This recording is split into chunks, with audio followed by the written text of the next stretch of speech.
So I played the first one, and I kept reloading like a maniac. So I didn't know what it was like to lose a character. See, And so in the first one, how many continents do you typically save on a first game run through in the first one? Continents? Oh, Yeah. I don't know. I just did the campaign. I'm not a Right. side. No. But in the campaign, right, you have to like keep your funding by keeping the terror rating low, otherwise they pull out, right? Mm.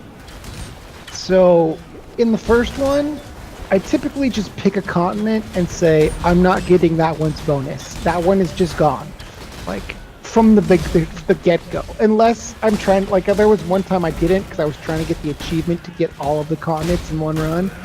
But other than that, I will typically just be like, this continent, this bonus is not worth it for me, so I just don't save this continent. Like this continent, when countries fall, I ignore them. You know.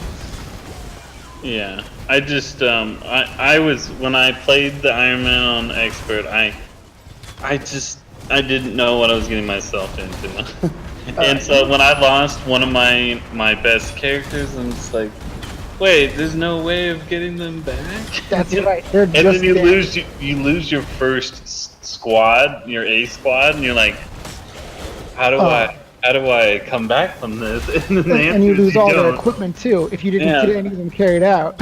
Yeah, no, the answer is you don't. You You just don't. You just lose harder if you don't pull it out with some miracle stuff.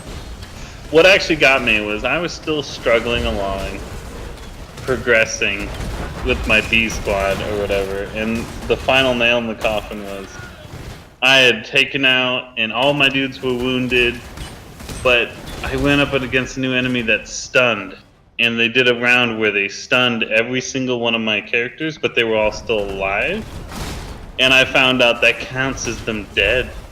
If all of your characters are stunned at the exact same time, You just lose. you just lose.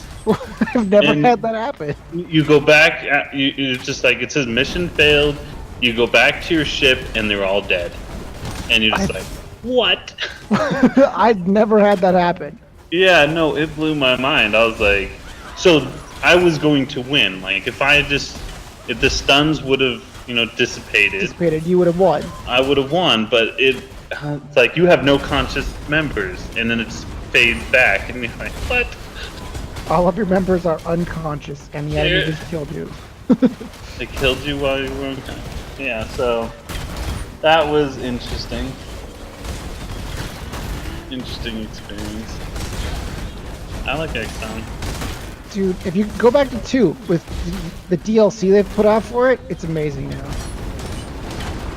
Like new campaign stuff or new. Oh my god, dude! Like, there you can. Remember in the first one when you could put like a little tank thing?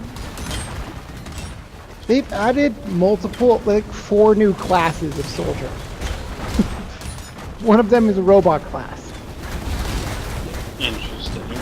and it's just a straight class. And like before, like those here, the first DLC they came out with, the first 2 DLCs they came out with, they added some like cool new items that are like unique, basically like legendary type items, right? That are really powerful, and but you only get one of them, and if you lose it, it's gone. And that's it, right? And then it also added some insane boss battles, which.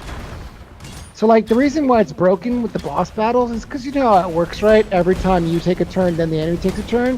When you fight the bosses, every time one of your characters does any action, the enemy boss gets an action. Like they don't have to wait for their turn, and then they still get their turn once it's their turn. That's yeah, that does sound pretty bad. But if you have a decent squad, right? It's with decent equipment, you can pull it off. Like on normal, it's not that big a deal, but I have no idea how I would do it on hard or expert at all. Yeah. No, but so when I did XCOM 2, I did it because we've been playing PoE hardcore, so I was like, let me do this hardcore. It does make it that much memorable because I remember how I lost my B squad, and I remember how I lost my A squad. The first match I went into against a new monster in XCOM 2. The robots that shoot rockets into the air and then they come down. Oh my god, dude. So my strategy has always been, since XCOM 1 and then me flowing to 2, is rooftops. I move rooftop to rooftop with scouts, right? So I have a scout he spotted